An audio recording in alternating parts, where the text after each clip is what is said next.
हम last video में अपना चैप्टर नंबर 16 कर रहे थे और हमने इसको 16.3 हमने कंप्लीट कर दी थी। तो 16.4 reflected light can be reflected again हम कर रहे थे। इसका आंसर है यस, हम रिफ्लेक्टेड लाइट को अगेन रिफ्लेक्ट कर सकते हैं लाइक दिस। अगर आप किसी बार्बर शॉप पे जाते हो तो आप देखते हो पीछे भी मिरर लगा होता है ताकि आप अपना हेयर स्टाइल आगे देखो को पीछे जो रे जाए उसके रिफ्लेक्टेड रे आपको मिरर में दिखाई दे। ठीक है, तो आप अपना हेयर स्टाइल पीछे से अच्छे से देख पाओ। इसका आंसर बिल्कुल सही है, हम आराम से देख सकते हैं। मल्टीपल इमेजेस के बारे में थोड़ी बात करते हैं। ठीक है, जो अपने प्लेन मिरर होते हैं फॉर्म सिर्फ एक ही इमेज को फॉर्म करते हैं of an object. What happen if two plane mirror are used in combination? तो क्या होगा, लेट्स चेक।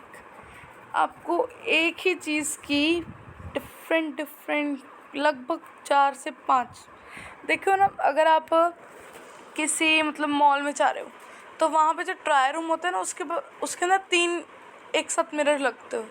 हम अपनी अनलिमिटेड इमेजेस देख पाते हैं, राइट ना। इसके अंदर भी वैसे ही होता है। ठीक है, तो ये तो करेक्ट ही है हमारा आंसर। नेक्स्ट, एक क्लाइडोस्कोप बनाया जाए। चलो, तो क्लाइडोस्कोप बनाने के लिए सबसे पहले तो आपको 2 कार्डबोर्ड की स्ट्रिप्स चाहिए। ठीक है, जो होनी चाहिए लेंथ में 15 सेंटीमीटर एंड वाइड में 4 सेंटीमीटर।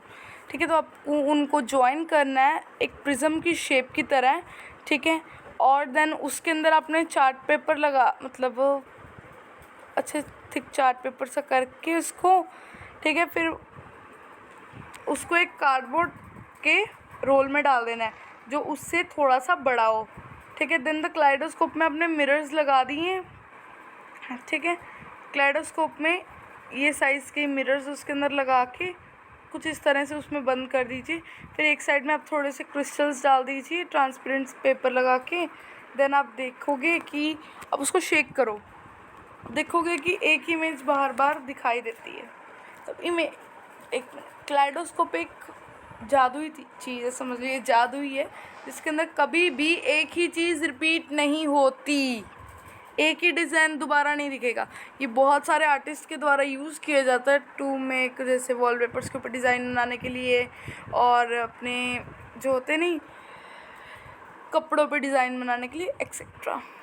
देन अगला करते हैं सनलाइट वाइट और कलर्ड। हमने क्लास 7th में पढ़ा था कि सनलाइट कभी भी एक कलर की नहीं होती, वो सेवरल कलर्स की है। तो आपको कलर भी याद रखने हैं। इसका एक फॉर्मूला है विबग्योर, ये वर्ड याद कर दीजिए। विबग्योर की स्पेलिंग क्या है? WIBGYOUR। तो क्या हुआ? V से वॉयलेट, I से इंडिगो, B से ब्लू, G से ग्रीन, Y से येलो, O से ऑरेंज और R से अपना रेड। ठीक है, what is inside your eyes? चलो आइज़ के बारे में भी देखा जाए। हमारी आइज़ के अंदर काफ़ी ज़्यादा, चलो आइज़ पर में थोड़ा पढ़ा जाए। आइज़ में हमारे काफ़ी सारे वो होते हैं पार्ट्स। ओके, ये देखिए, एक होता है हमारा ciliary muscles, iris, lens, cornea, retina and optic nerves. Then हम सबसे पहले कॉर्निया से स्टार्ट करते हैं।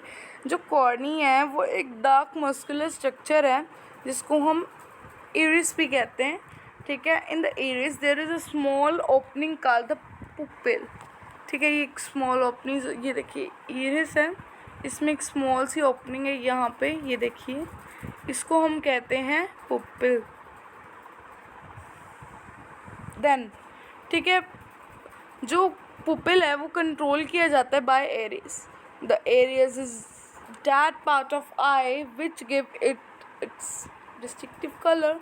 ठीक है, मेरी आई ब्राउन है, ठीक है, डार्क ब्राउन है। आपकी आई में भी पिंक हो, ब्लू हो, डार्क ब्लैक हो, प्रॉपर ब्लैक हो, लाइट ब्राउन हो, यानी हम जैसे कैट आइज हो, जैसे कैट की नहीं होती वैसी,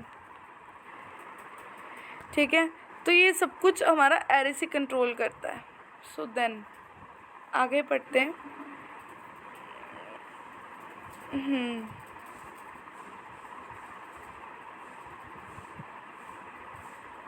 ये एक्टिविटीज़ है, ये आप अगर खुद करते हो ना घर पे तो इट्स बेटर। मैं तो आपको सिर्फ चैप्टर अच्छे से पढ़ा सकती हूँ, बाकी अगर आपने एक्टिविटीज़ है वो तो आपको खुद ही करनी है, राइट ना। Okay, nature has provided eyes with eyelids to prevent any object from entering the eye. So eyelids की एक डेफिनेशन होगी, आईलिड्स को नेचर ने इसलिए प्रोवाइड किया है ताकि हम अपनी आइज़ को प्रोटेक्ट कर रखें। Eye is such a wonderful instrument that is normal, can clearly see distant object as well object nearby. The minimum distance at which the eye can see objects distinctly varies with ages. The most comfortable distance at which one can read with a normal eye is about 25 centimeter. Okay, some persons can see object close to them clearly but can't see distant objects so clearly. On the other hand, some persons, देखो कुछ लोग, हम ना अपनी आई को हमें 25 centimetre की दूरी में रखना चाहिए। अगर मैं आपको पढ़ा रही हूँ तो हमें फ़ोन को दूर रखना चाहिए अपनी आँखों से 25 सेंटीमीटर नॉर्मल आई के लिए। देन कुछ लोग होते हैं जो पास की चीज़ें ढंग से नहीं देख पाते लेकिन दूर की बड़े आराम से देख लेते हैं, ठीक है। पर्टिकुलरली ऐसा ओल्ड एज में होता है, ठीक है। तो हमारी विजन ऑफ आई थोड़ी बहुत कमज़ोर हो जाती है। कई बच्चे होते हैं जिनकी काफ़ी ज़्यादा कमज़ोर हो जाती हैं, ठीक है। तो इसके लिए हम बताएंगे हमें आइज़ की केयर कैसे करनी चाहिए, ठीक है। तो सबसे पहले तो हमें सूटेबल स्पेक्टिकल्स लगानी चाहिए, यानी चश्मे अगर एडवाइस की है तो। और हमें आइज़ को बहुत कम और बहुत ज़्यादा रोशनी भी नहीं देनी चाहिए, ठीक है। इससे हेडेच और आई स्ट्रेन हो जाता है। और हमें सूरज को भी नहीं ऐसे देखना चाहिए डायरेक्ट। और वॉश योर आइज़ फ्रिक्वेंटली, रोज़ साफ़ करनी चाहिए। सो इसके अंदर बनाया डू यू नो है हमारे पास। सो एनिमल्स की जो आई होती है ना वो काफ़ी ज़्यादा अलग अलग शेप की होती है। Eye of crab are quite small but they enable the crab to look around, so the crab can sense even if the enemy approaches him behind. Butterflies have large eyes that seem to be made up of thousands of little eyes. Thousands of little eyes से बनी होती है एक butterfly की आई। They can see only in front and the sides, but the back as well.